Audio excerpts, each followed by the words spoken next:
This video is brought to you by the Intel Core i7-4770K unlocked processor. If you're a speed freak, add an Intel 3500 series SSD to your Haswell system for a truly enthusiast class experience. All right, guys, that's it.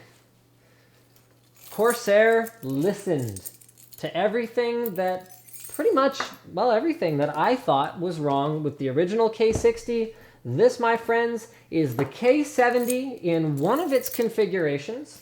So we're going to start with the things that carried over from the K60, which this is sort of, you can tell it is inspired by the K60 because you've got the replacement keycaps that have the contour so you can find them more easily when you're not looking at it. It still has that aluminum backplane that really makes Corsair's keyboards not only feel extremely rigid, but also be built extremely solidly and look extremely cool and all that good stuff.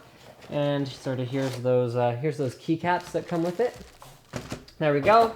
It also has a wrist rest, but it's missing the little sort of, Nostromo thing that goes with the WASD keys that I'm not really convinced that too many people would have used anyway. And it still has, here we go. Anyway, this one in particular has Cherry MX red switches, although more on that in a moment. There we go. It has built-in media keys, which I think are among the best dedicated media keys out there, just because I love volume wheels so much, and this one has like a nice, just textured metal finish to it. Mute, as well as stop, back, play, pause, and forward. It has a Windows lock button, and okay, more on this in a moment. That is a backlight control button, and it still has a USB pass-through. Now, okay, so it still has 100% anti-ghosting, and I think that's pretty much it. So what has Corsair improved on the K70?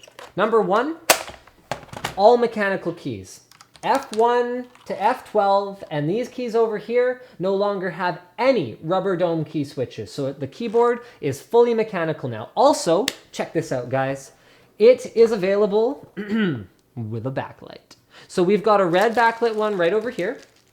There we go. That has a black finish. Oh yeah, did I mention it's available with different finishes on the aluminum backplane now, which I personally think the red and black looks absolutely gorgeous, although the classic blue and silver Corsair mechanical keyboard thing is not a bad thing either.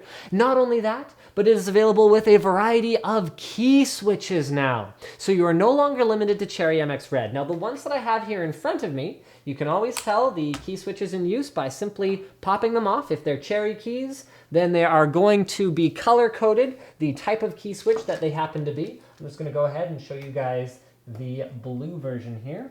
Let's see if I can find that USB plug. There we go. So you can always tell like that, but there will be versions of the keyboards available that use other key switches. So blue and brown, which we're going to call the Slick Edition and the Linus Edition, will also be available. And this is really exciting to me because Corsair's build quality on their keyboards is outstanding. There's almost no flex to the things whatsoever, making them, outstanding. But the only thing holding me back in the past was the fact that they use Cherry MX Reds. They have a very unique look, because the keys are significantly higher above the first visible part of the keyboard than you'll see on most other keyboards. And what this does is it gives the backlight more of an underglow effect that I personally think looks absolutely outstanding on their keyboards, whether it's in blue or red. Now on the back of the keyboard, you can see that we've got a couple more options in terms of elevating it. So you can elevate it here, you can drop that down, there's rubber feet here. You can elevate it at the back, just like that, and you can attach or remove the wrist rest at will. They've got a bit of a different system for this. It's plastic now instead of metal, but it still does feel quite strong, so I'm not too worried about it. And then also at the back, you've got different BIOS switches. So this should improve the compatibility of the keyboard, which I personally think is a very positive thing, and that was one of the issues that people had with the original K90 and the K60. And the reason for that is that in order to do things like 100% anti-ghosting or multi-key rollover over USB, you have to play around with the way the keyboard works a little bit, and sometimes this decreased compatibility.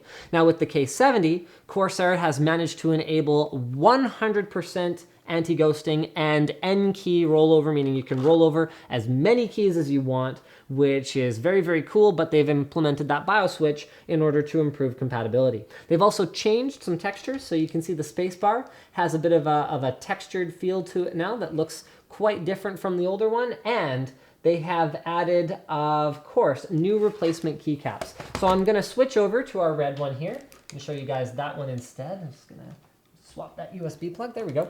And I'm gonna show you how I have swapped out the WASD keys and the 1, 2, 3, 4, 5, 6 keys up at the top here. The idea behind these is if you can see the contour, see this, this curved shape here between these keys, I hope you can see that.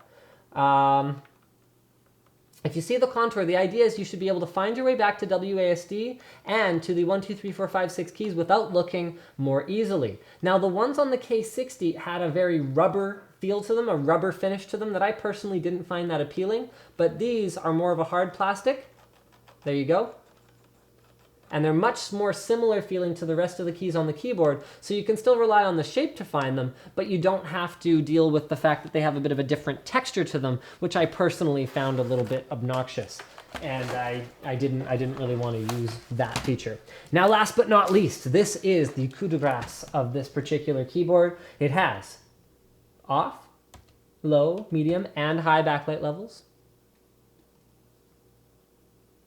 Okay, so you're not that impressed yet, but it also has this feature, which I personally think is pretty friggin' cool. Check that out. So we have set up this keyboard already to only have the arrow keys, Windows keys, okay, not that one, WASD keys, and the 1, 2, 3, 4, 5, 6 keys illuminated, but you can illuminate any combination of keys that you so desire. I say I want my escape key and I want all of these on. All I have to do is hold down this button, set it up the way I like it. So, you know, I want like a cross here. Then I hold it down again and voila. It is now set and it will remember those settings so you can have whatever combination of lighting that you want, and you can switch between completely backlit and only backlit where you want it to be. Very, very cool. Thank you for checking out my unboxing and first look at the Corsair K70. Don't forget to subscribe to Linus Tech Tips for more unboxings, reviews, and other computer videos. Let us know in the comments under the video, or better yet, in the Linus Tech Tips community forum, which will be linked in the video description, what you think of the K70. Has Corsair hit the nail on the head this time? You let us know, but I think that they actually did. Very, very cool stuff.